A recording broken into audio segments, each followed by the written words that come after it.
আওয়ামী লীগের সাধারণ সম্পাদক ওবায়দুল কাদের বলেছেন, শিক্ষার্থীদের কোটা সংস্কার আন্দোলনকে কেন্দ্র করে বিএনপি জামাতের সশস্ত্র ক্যাডাররা টার্গেট করে হামলা চালিয়েছে।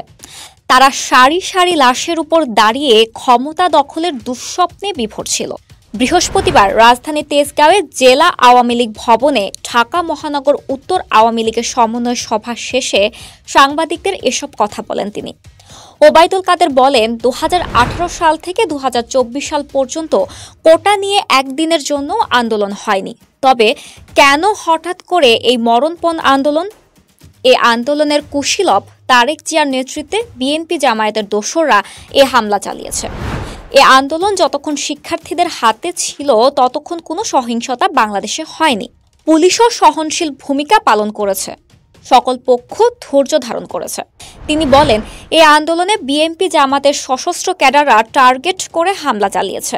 তাদের এ হামলা পূর্ব পরিকল্পিত। কোথায় কোথায় হামলা করবে আগে থেকে তারা নীল নকশা তৈরি করেছে এবং তার মহড়া দিয়েছে মাসের পর মাস ধরে। বাংলাদেশের বিভিন্ন জায়গা থেকে তাদের সেই 2013, 2014 এবং 2015 সালের অগ্নি সন্ত্রাসীদেরকে ঢাকায় এনে তাণ্ডব শুরু করেছে। এ আন্দোলন বিএনপি জামায়াতের ক্যাডাররা নির্বিচারে গুলি চালিয়েছে বলেও জানান তিনি আরও বলেন, রাষ্ট্রের মেগা উন্নয়ন, মেট্রো রেল, সেতু ভবন ও বাংলাদেশ টেলিভিশন সহ সব সরকারি স্থাপনায় হামলা, ভাঙচুর ও অগ্নিসংযোগ করা হয়েছে। এসব দেখলে বোঝা যায় কারা করেছে এসব। যারা সরকারের উন্নয়ন দেখতে চায় না তারাই করেছে। তবে ছাত্রলীগ আক্রান্ত হয়েও আক্রমণ করেনি, তারা ধৈর্য ধারণ করেছে। কিন্তু গণমাধ্যমে ভুল শিরোনাম হয়েছে বলে জানালেন আওয়ামী লীগের সাধারণ সম্পাদক ওবায়দুল কাদের। যা সত্যি গণমাধ্যম তাই প্রকাশ করবে বলে আশাবাদ ব্যক্ত করেছেন তিনি। সাধারণ শিক্ষার্থীদের নিরাপত্তার কথা ভেবে শিক্ষা প্রতিষ্ঠান বন্ধ রাখা হয়েছে জানিয়ে তিনি বলেন, এটি করার পর কোটা সংস্কার আন্দোলনের বিপরীতে বিএনপি ও জামায়াত আগুন সন্ত্রাস নিয়ে মাঠে নেমেছে। শিক্ষা প্রতিষ্ঠানকে তারা নিরাপদ আশ্রয়ের ঢাল হিসেবে ব্যবহার করেছে।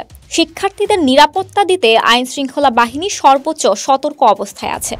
ওবায়দুল কাদের বলেন, এ আন্দোলনে 3 শতাধিক ব্যক্তি মারাত্মক আহত হয়েছে, তাদের অবস্থা আশঙ্কাজনক। ছাত্রলীগের নারী শিক্ষার্থীদের উপর আক্রমণ ছাড়াও তাদের লাঞ্ছিত করা হয়েছে। সাংবাদিকদের উপর হামলা হয়েছে, শিক্ষার্থীদের লাঞ্ছিত করা হয়েছে। এগুলো কোনো সাধারণ শিক্ষার্থীদের কাজ হতে পারে না। তারেক রহমান নির্দেশ দিয়েছে সাধারণ শিক্ষার্থীদের সঙ্গে মিশে গিয়ে নৈরাজ্য করতে। এগুলো সরকার হটানোর দূরভিসন্ধি।